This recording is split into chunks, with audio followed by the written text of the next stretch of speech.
and today I want to talk about how light is super important in art and in particularly in my pieces. And every artist will tell you that light's important, but they leave a lot out when they say that. So let me explain.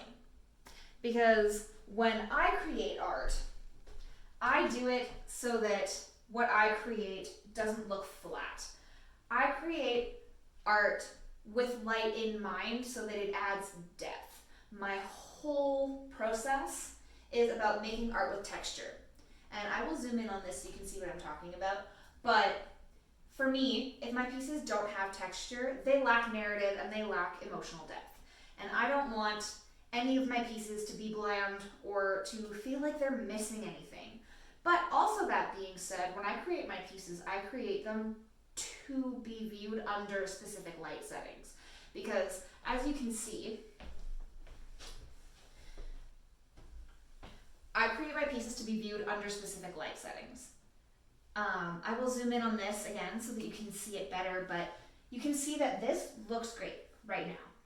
But it is just elevated when it's viewed under the correct light. Okay, so as you can see when you're looking at her, she looks really good, but she looks a little bit bland.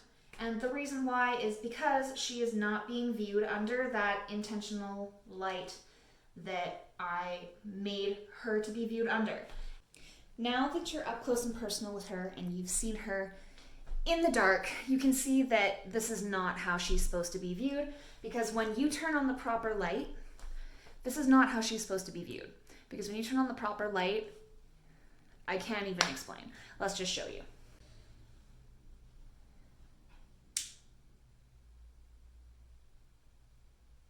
Do you see the difference that makes? Let me turn off the backlight.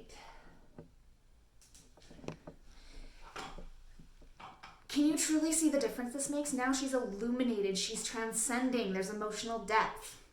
Now, you may want to know how I did this and why the light is so influential in both the viewing process and the creative process. So let's get into it. Okay, so now that we're talking about process, I unfortunately did the thing where I forgot to film the process and I just got so into the aspect of creating Butterfly Daydreams, the piece that I just showed you, that I forgot to film any of it. So when I'm breaking down the technique, I'll use the piece that's currently in progress. She has yet to be named, but this is her. And you can't really see a lot of detail of this part while you're on this video, but you can see enough. So when I choose my reference photos, I choose my reference photos based on the elements of complexity and the feelings I get when I choose them, not so much the lighting. The lighting in the reference photos is completely irrelevant to the lighting in my shading. When I'm doing the wood burning and the painting particularly, this is where the lighting really comes into play. Because when I'm carving this part and I'm creating the textural depth of the carving, I don't need to think so much about lighting. It's more so when I'm wood burning the girl, the woman, into the painting, and when I'm actually painting the texture that the light comes into play. So once I'm at the wood burning stage and I'm ready to get going, that's when I start thinking about where I want the viewers to place the light and where that's going to come in, at the angles that it'll come in at, where I want to be illuminated, and really where that depth comes through. So on this one, you can see that the light's going to come from up here. And where I want the viewer's light to come down is up from this corner and over this way. And it'll shine a very different view, just like it did for Butterfly Daydreams, on her.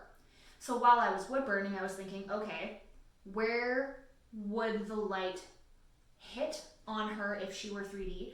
And where would the shadows fall? And obviously you put those in and you can see where those things lie on her already. And the really fun part comes into when I'm painting the textured carving, because then I use my handy dandy adjustable light here and I put it shining from where the viewers will look at it. And in doing so, it makes it real easy to know where the lights and the shadows are going to fall on here, and how to kind of make sure that even if someone's not viewing the piece through the intended light, that I can still make sure that in the dark or in the unlit, it'll show up with the shadows where they're supposed to be. I don't know if that makes any sense, but if it does, and you think it's cool, let me know. And if you have any suggestions or ideas, and you're a fellow creator and you have better ways for me to try doing that, please let me know. I'm always open to suggestions. But I'm really excited about where I am on this piece, so I'm gonna get to work on her, and I'm really excited to hear your thoughts and see what you guys think. And I actually have a question about lighting for you. If you're a collector, or you have art that you've bought, or that you're an artist yourself, do you think it's unrealistic to expect the buyer to light your piece the correct way and view your piece under the correct lighting? Or do you think that that's like an extra added bonus and an elevation that collectors and viewers would do because they want to see that elevated nature of your piece? Let me know, because I have serious questions and thoughts about this. I'm doing a whole series like this, which is why I'm thinking about it so hard. But yeah. So thank you for watching, and if you have any thoughts or answers to my questions and comments, let me know below, and I would love to chat. Thank you so much for your time again, and have a great day.